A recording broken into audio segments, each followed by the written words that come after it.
Bonjour et bienvenue dans Mon Stade à moi, le podcast Est républicain, républicain lorrain et Vosges Matin qui va vous faire découvrir les champions de nos régions sous un jour nouveau. Anthony Gill a rencontré Sylvain Lautier, l'un des entraîneurs mythiques du SLUC Basket. C'est notamment avec lui que Nancy a gagné la Coupe Corach au début des années 2000. Et 17 ans après son départ, il est de retour pour entraîner le club. Alors pourquoi ce retour à Nancy ? Mais d'abord, pourquoi être devenu entraîneur ? Pour deux raisons. La première raison, qui n'est pas très glorieuse, c'est d'être un trop mauvais joueur ou piètre joueur de basket, même si j'avais des qualités d'adresse, mais à petit niveau. Et l'autre raison, c'est que mon papa était entraîneur de haut niveau dans le football. Il était le premier entraîneur des gardiens de but à Clairefontaine, il était directeur sportif au Paris FC, entraîné l'équipe de France universitaire qui, à l'époque, était une équipe de France constituée qu'avec des joueurs professionnels de Ligue 2 ou Ligue 1. Et donc, à suivre mon père sur les terrains de football et voir comment c'était intéressant de gérer des groupes. Cette fibre est venue là, pas qu'une fibre par défaut, mais une fibre aussi réellement par l'envie d'animer des groupes. Et pourquoi le basket, pas le foot ? C'est encore l'histoire de mon papa qui était gardien de but de football, qui a joué avec des joueurs comme Aimé Jacquet, Dogliani, Dinalo, Nestor Combin, Brucato, Lèche et bien d'autres. Il était gardien de but et j'ai joué au foot moyennement, un grand échalas. Et une fois, le gardien de but est parti en vacances. Et comme mon père était gardien de but, j'ai dit je vais dans les buts. J'ai encaissé 8 buts et je suis passé au football de cette manière-là. Et le basket ? Un peu pas trop, des cours d'école. J'avais un directeur d'école qui était à fond basket, qui avait installé des paniers, qui donnait des ballons de basket à chaque récréation. Les grands jouaient au basket, et les petits suivaient. Et la passion est venue comme ça, a envie de participer à un sport collectif. C'était sympa et comme quoi il faut peu de choses. Et des fois, un ballon offert à une école peut donner des vocations. Bon, vous avez commencé en Ile-de-France, Oui. Ça vous avez vos attaches.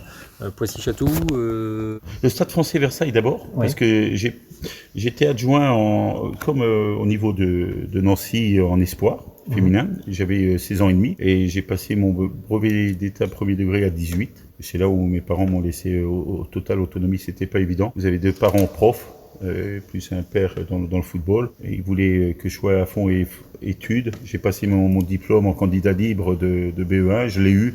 Et mon père a vu que j'étais réellement passionné et que je me donnais les moyens d'arriver. Et ils m'ont laissé aller vers ma passion. C'était pas évident quand même à l'époque pour 2 profs de voir un enfant prendre une mauvaise foi.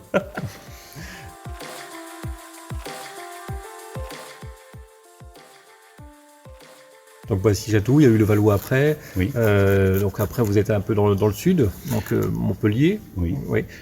Et le SLUC Nancy, c'était en 2000. Oui. Donc, comment ça s'est fait, cette arrivée à Nancy ? C'était Jean-Paul Cruciani qui cherchait un responsable de centre de formation. Moi, je suis quelqu'un de cyclique ou qui se fatigue parce que je pense que c'est un métier qu'on peut pas faire en demi-mesure. On doit être à 150%. On doit être à fond nuit et jour et 7 jours sur 7 et 12 mois sur 12. Et j'étais fatigué. J'avais fait un cycle. J'étais à Poissy.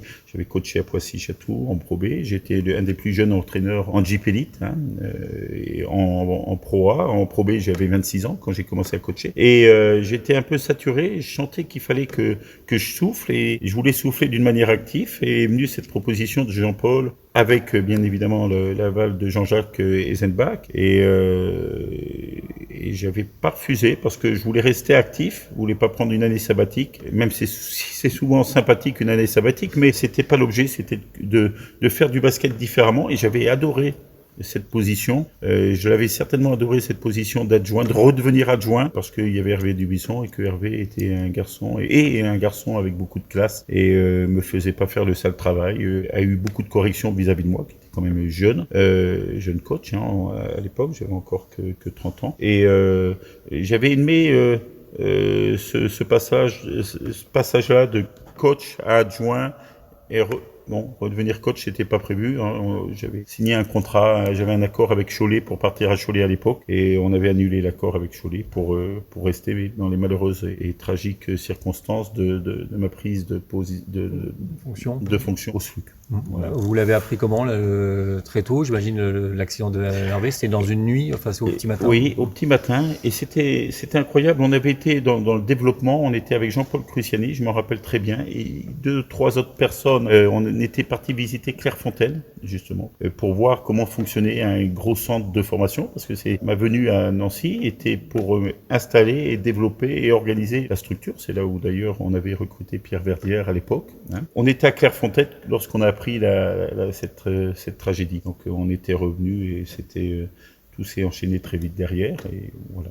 Et vous avez pris les fonctions juste avant les playoffs, je crois que c'était contre Le Mans, donc oui, pas facile de prendre en quelques jours une équipe qui est certainement sous le choc et puis traumatisée par tout ça. Oui, parce que c'était une équipe traumatisée et un groupe traumatisé, comme j'étais aussi, parce que Hervé est tellement gentil, il avait constitué une équipe à son image, de mecs bien, et Derek Lewis, il y avait vraiment Rubchenko, il y avait vraiment des garçons bien, Mike James, c'était des garçons qui étaient investis. À l'extrême limite, ils étaient investis aussi pour Hervé, donc ils étaient rentrés là-dedans. La transition s'était passée facilement du fait que la constitution du groupe était un groupe d'hommes bien.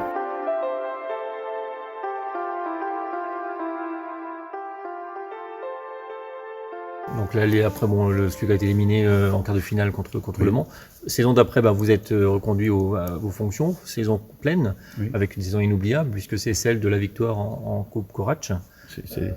C'est la chance du débutant, ça, un petit peu. Non, on avait fait un groupe de joueurs français, base française, avec un leader qui était Cyril Julien. Il y avait des jeunes joueurs en devenir ou avec une certaine expérience, en devenir mais avec une certaine expérience, comme Joe Gomis, oui, mais les joueurs français, Fabien Dubos et Vincent Mazingue, c'était des joueurs avec une certaine expérience, mais encore jeunes avec de l'envie. Ça s'était fait, ça aussi, naturellement. Souvent, les bons résultats dans des équipes se font avec des recrutements qui se font naturellement. Et le recrutement du SLUC cette saison-là s'était fait facilement.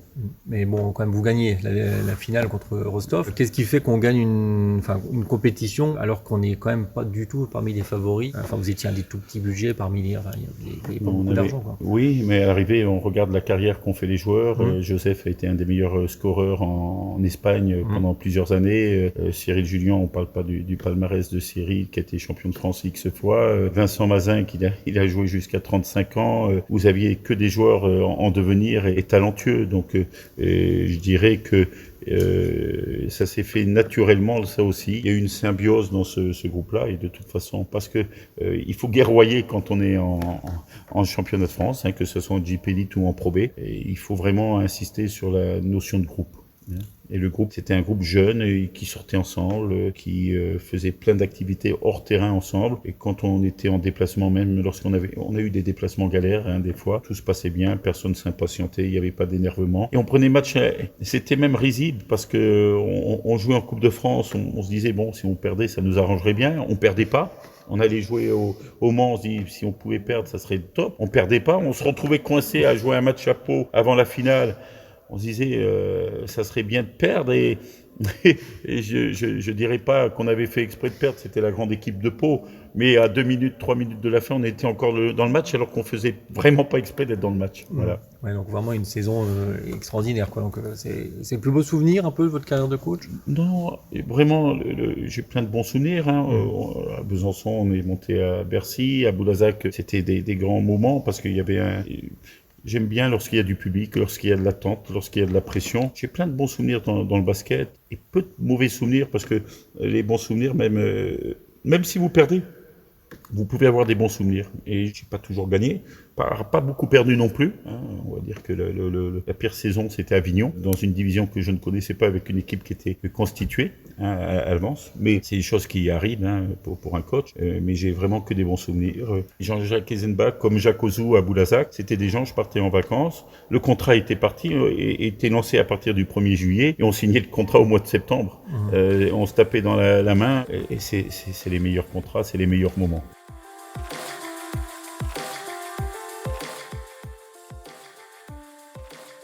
Cette saison 2001-2002, bon, il y a la victoire en Coupe Corach, mais tous les joueurs se sont pétés les uns après les autres juste avant les débuts des playoffs. Est-ce que, on pourra jamais refaire l'histoire, mais est-ce qu'avec une équipe là, au complet, est-ce que vous auriez pu peut-être être champion? On avait réellement une chance d'être champion, je le pense. On était deuxième pendant les 3/4 de la saison. On était vraiment dans un superbe rythme. Je pense réellement qu'on avait le potentiel pour être champion cette année-là. Mais avec Dessy, on met Paris en bouteille ou Nancy aussi. Donc non, déjà d'avoir gagné c'était déjà très bien et très grand pour nous. On aurait gagné 2, ça aurait été le jackpot, mais c'était déjà bien. C'est des bons souvenirs. La Plastane pleine de monde, l'arrivée en bus sur Nancy où on voyait les voitures partout. C'est des beaux souvenirs, oui. Bon. Voilà. Vous avez fait encore 2 autres saisons à Nancy. Vous êtes parti en 2004. C'est la fin de cycle dont vous parliez un petit peu. Oui, c'était une évidence. Jean-Jacques partait, Christian arrivait. Christian avec qui je me suis toujours bien entendu et à qui Nancy doit beaucoup de choses. Mais je pensais que Christian allait arriver. Il fallait relancer un nouveau cycle. Et un cycle de 4-5 ans, c'est déjà pas mal. Et on m'avait proposé un cycle de 5 ans sur Nancy. Donc, et c'était sans aucune aigreur, sans aucune amertume. Globalement, je suis parti toujours des clubs avec 1 an de contrat qui restait. Parce qu'il faut pas faire l'année de trop. Il y a eu que réellement une mauvaise histoire, c'est la fusion de Paris et Levallois. Bon, c'est un peu de notre faute, hein. On a été quand même en situation de montée sans la fusion. Et ça, c'est un cauchemar quand même qui me hante parfois. La demi-finale, on joue contre Vichy. On perd chez nous, on gagne chez eux. Il y a une belle chez eux et on est à +6 à 1 minute 10 de la fin. Si on gagne ce match-là, on aurait battu, je suis sûr, Quimper en finale et on serait monté directement. On est à +6.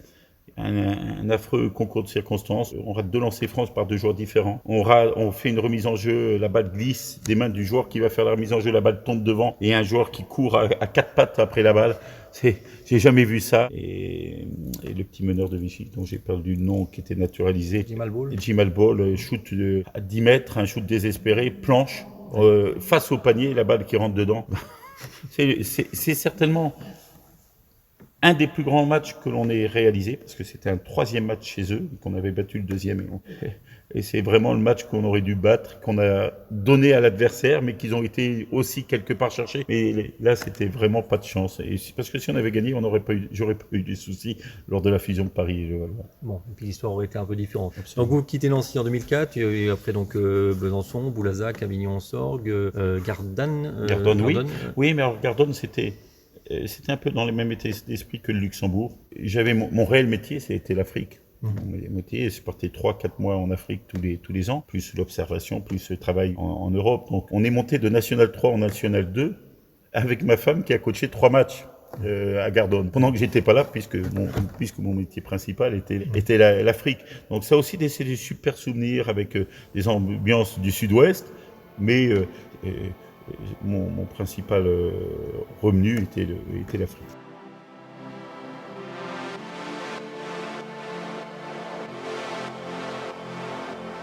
Et donc, quand vous êtes parti en 2004, vous vous êtes dit, un jour, je reviendrai à Nancy ou non, c'était fini? Ma femme est nancéenne.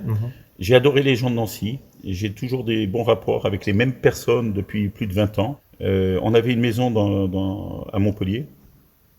On avait décidé depuis longtemps de revenir sur Nancy parce qu'on est un fils unique et que ma femme d'origine africaine, la famille est nombreuse et c'est bien pour le petit de s'épanouir au milieu de ses cousins et cousines et donc de pas être simplement le fils unique et le fils roi, même si un fils unique est un peu roi naturellement.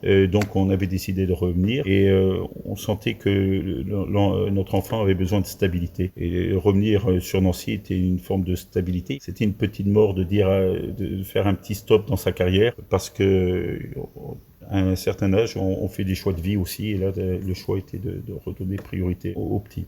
Et vous avez donc commencé comme conseiller un petit peu du président, c'était Aurélien Fortier déjà. Et puis donc là cette année vous replongez dans une activité de coach de l'équipe. Je crois que c'est peut-être du jamais vu, un coach qui arrive dans un club qu'il a coaché 17 ans. Avant. Ou 20 ans presque. Hein. Oui, enfin bon, vous êtes parti à 17 ans. Oui, il y a 17 ans. Vous avez raison. Oui, mais j'étais le plus jeune coach et je suis pas encore le plus vieux coach. Donc tant que je suis pas le plus vieux, c'est déjà bien, parce que j'ai que 53 ans et effectivement, avec la longue carrière dans l'espace-temps, c'est comme si j'avais quasiment 63, 64 ans, puisque souvent les coachs commencent à 33, 34, 35 ans. Moi, j'ai commencé à 26 ans, donc j'ai un petit décalage d'âge et d'expérience. Mais ça s'est fait et je suis heureux d'être présent. Qu'est-ce qu'il a de différent, le Sylvain Lautier de 2021 par rapport au Sylvain Lautier de 2000? Il s'énerve moins aux questions des journalistes. Quand il lit les articles, il va pas passer un coup de fil à Anthony Gill ou à Thomas Simon, comme il le faisait peut-être à l'époque. Mais oui, moins impulsif, moins nerveux. Et de toute façon, on peut plus être le père fouettard qu'on était il y a 20 ans avec des joueurs. Là, il faut emmener du lion. C'est pas la même génération et il faut s'adapter un petit peu. Et puis avec un enfant de 13 ans qui a aussi des difficultés, on est obligé de composer et c'est très bien.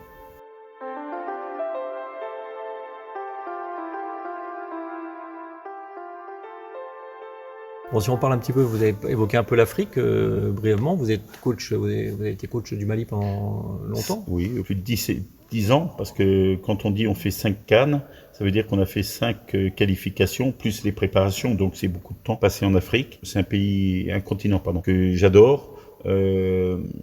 Fait des voyages exceptionnels, extraordinaires, vécu des aventures extraordinaires. J'ai beaucoup de matchs contre le Sénégal. Le Sénégal-Mali, c'était le même pays, donc c'est vraiment les derbys. On a éliminé 2 fois le Sénégal en garçon, puisque j'ai coaché la sélection nationale féminine et masculine. On a éliminé 2 fois d'affilée le Sénégal, avec le Mali, de grands souvenirs. Parler de la remontada lorsqu'on jouait à Marius Ndiaye, c'est le grand palais des sports à côté d'un grand stade de foot à Dakar. C'est des ambiances, c'est Marseille puissance 10. Voilà. Et d'un point de vue sportif, c'est enrichissant quand même aussi C'est un basket très athlétique. Les gens disent oui, c'est un basket de rue. Non, c'est pas un basket de rue, mais simplement il y a un engagement. Vous jouez pour une patrie et vous avez des athlètes, c'est un engagement incroyable. C'est un niveau athlétique incroyable, sauf qu'on a des joueurs qui n'ont pas toujours l'habitude de jouer à ce niveau d'intensité, donc il y a beaucoup d'erreurs, mais je peux vous promettre que le niveau est au-delà de la JP Elite lorsqu'on joue en africain. C'est physique, c'est beaucoup d'impact physique, c'est un arbitrage qui est différent, qui laisse beaucoup jouer, donc il faut avoir un contrôle des émotions qui est pas évident à faire. Sincèrement, il y aurait des matchs de Pro B en Afrique au niveau de l'intensité qu'il y a dans la CAN. Il y aurait beaucoup d'énervement, beaucoup de technique, beaucoup de disqualification parce que les joueurs auraient du mal à encaisser autant de chocs. C'est pas le même basket, mais c'est un basket intéressant. Bon, il y a de l'extérieur, on a un peu parfois l'image un peu de folklore, des affaires un peu extra-sportives. Est-ce que on est dans le cliché ou on est dans le cliché. Sincèrement, on est dans le cliché. Quand on regarde, moi, je souris souvent quand je regarde le journal de 20h. Je me dis tiens, là ils disent pas que c'est comme en Afrique, parce que quand il y a des choses qui se passent en Afrique, on dit c'est normal, c'est en Afrique. C'est un peu le truc du toubab qui dit ah oui, mais là-bas en Afrique c'est normal. Mais excusez-moi, lorsqu'on voit les magouilles sur des marchés financiers, sur des arbitrages, etc., la VAR qui fonctionne pas, c'est pas mieux qu'en Afrique. En Europe, c'est pas mieux qu'en Afrique. Voilà. Bon.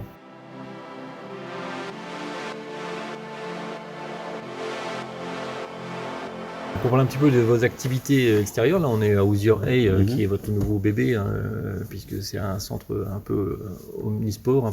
Voilà, un centre omnisport, un centre un peu comme dans le même état d'esprit que le Five. On va accueillir des associations, on va accueillir des groupes d'amis. Il faut savoir que le Hoops Factory, qui est quand même le leader numéro 1, qui a été repris par la fédération, il y a 80% des gens qui sont non licenciés. Vous allez voir la pépinière le dimanche après-midi, 90% sont des joueurs non licenciés, donc on espère faire venir beaucoup de joueurs non licenciés et on n'est pas concurrent, on n'est pas un club concurrent, donc les associations, les clubs, tout le monde sera le bienvenu. On a un espace aussi où on développera des nouveaux sports.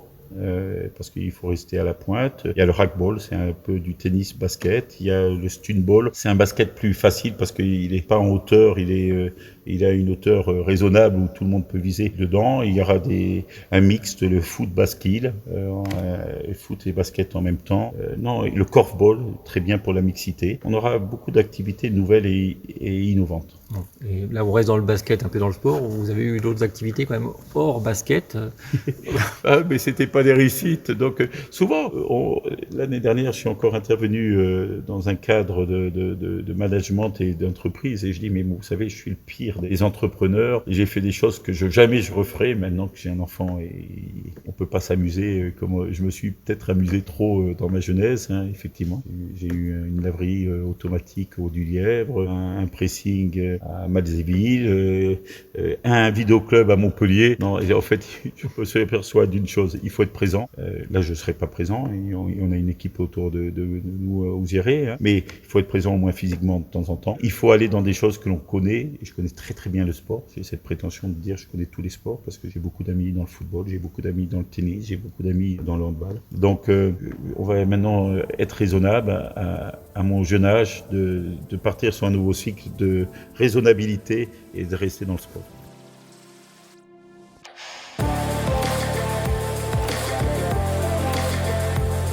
C'était Mon Stade à moi. Sylvain Lautier, le coach du SLUC Nancy Basket, était interrogé par Anthony Gill. Mon Stade à moi, c'est le podcast des rédactions sport de l'Est républicain, du Républicain Lorrain et de Vosges Matin, à retrouver sur toutes les plateformes de podcast et sur nos sites internet. À bientôt sur un autre stade.